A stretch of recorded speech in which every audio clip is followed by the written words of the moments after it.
اعمال کا دار و مدار نیتوں کے اوپر ہے. عمل چھوٹے بڑے نہیں ہوتے، نیت اس کو چھوٹا بڑا بنا دیتی ہے. اگر نیت خالص ہوتی ہے تو عمل بہت بڑا بن جاتا ہے، اور اگر نیت خالص نہیں ہوتی تو عمل چھوٹا بن جاتا ہے. ایک ہوتا ہے فلا لیس ڈائمنڈ، یعنی ایسا ڈائمنڈ جس کے اندر کوئی خرابی نہ ہو. وہ چھوٹا سا ہوتا ہے لیکن اس کی قیمت بہت زیادہ ہوتی ہے، بہت مہنگا ہوتا ہے. کیوں؟ جی یہ فلا لیس ڈائمنڈ ہے. اسی طرح جو عمل فلا لیس بن جاتا ہے، اللہ رب العزت کے یہاں اس کی قیمت بہت بڑھا دی جاتی ہے.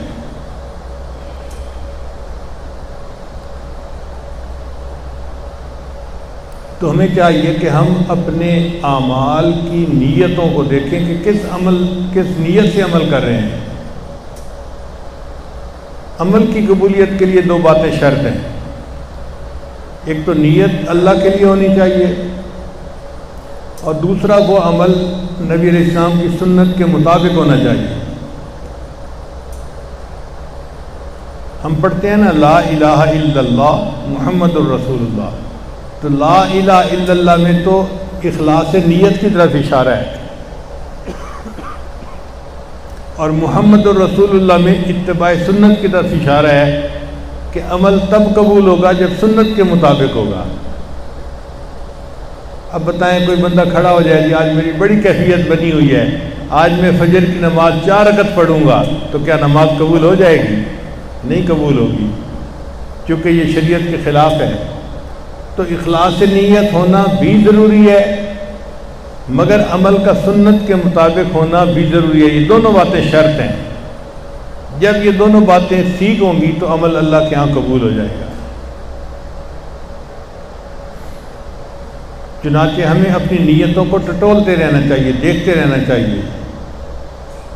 نیت بندے اور اللہ کا معاملہ ہوتا ہے، کوئی اور نہیں جانتا کہ ہم عمل کیوں کر رہے ہیں. اللہ کو معلوم ہے کہ نیت کیا ہے.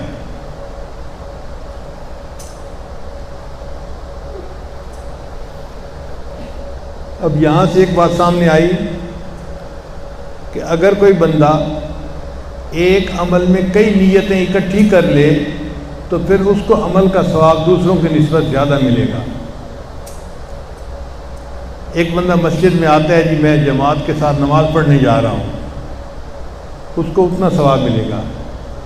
ایک بندہ مسجد میں آتا ہے جی نیت کرتا ہے کہ میں جماعت کے ساتھ نماز بھی پڑھوں گا، جتنی دیر مسجد میں رہوں گا اعتکاف کی نیت سے رہوں گا، اور وہاں پہ جو درس حدیث ہوگا یا درس قرآن ہوگا میں وہ بھی سنوں گا، اور آج گشت کا دن ہے تو میں جماعت کے ساتھ گشت بھی کروں گا.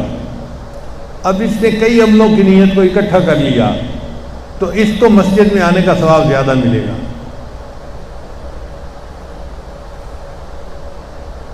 دارالعلوم دیوبند کے ایک شیخ الحدیث گزرے ہیں مولانا عبدالحق صاحب رحمۃ اللہ علیہ، مجھ پر بہت مہربانی فرمایا کرتے تھے.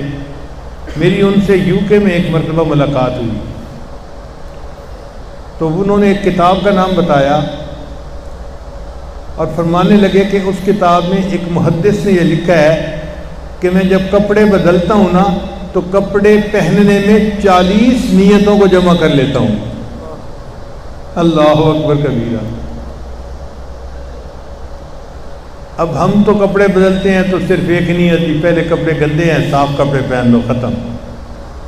لیکن علماء اسی عمل کو کرتے ہیں تو اللہ تعالیٰ علم کی وجہ سے ان کے درجات کو بڑھا دیتے ہیں.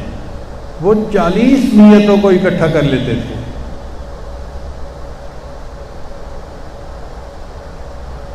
جیسے میں اپنے سطر کو چھپانا چاہتا ہوں، میں مسجد میں جاتے ہوئے زینت کو اختیار کر رہا ہوں. اللہ کا حکم ہے کہ مسجد میں جاؤ تو زینت اختیار کرو. میں صاف ستھرے کپڑے پہن رہا ہوں کہ میرے مسلمان بھائیوں کو پسینے سے بدبو نہ آئے. میں صاف ستھرے کپڑے پہن رہا ہوں کہ میری بیوی کو مجھ سے بدبو نہ آئے. مردوں کی یہ بھی بات ہوتی ہے، پسینے والے کپڑے ہوتے ہیں اور اپنے آپ کو صاف نہیں رکھتے اور پھر بیویوں کے جا کے بیٹھ جاتے ہیں. اور پھر یہ توقع رکھتے ہیں کہ وہ ہم پہ قربان کیوں نہیں ہوتی. بھئی ان کا تو سانس گھٹا جا رہا ہے، پریشان ہو رہی ہیں پسینے کی بو سے. اچھا کئی بیویاں کہتی بھی ہیں کہ آپ بنیان بدل لیں. نہیں، بنیان نہیں بدلنی، کپڑے بدل لیتے ہیں، بنیان نہیں بدلنی، بو اسی طرح. تو وہ بزرگ ایک کپڑے بدلنے میں 40 نیتوں کو اکٹھا کر لیتے تھے.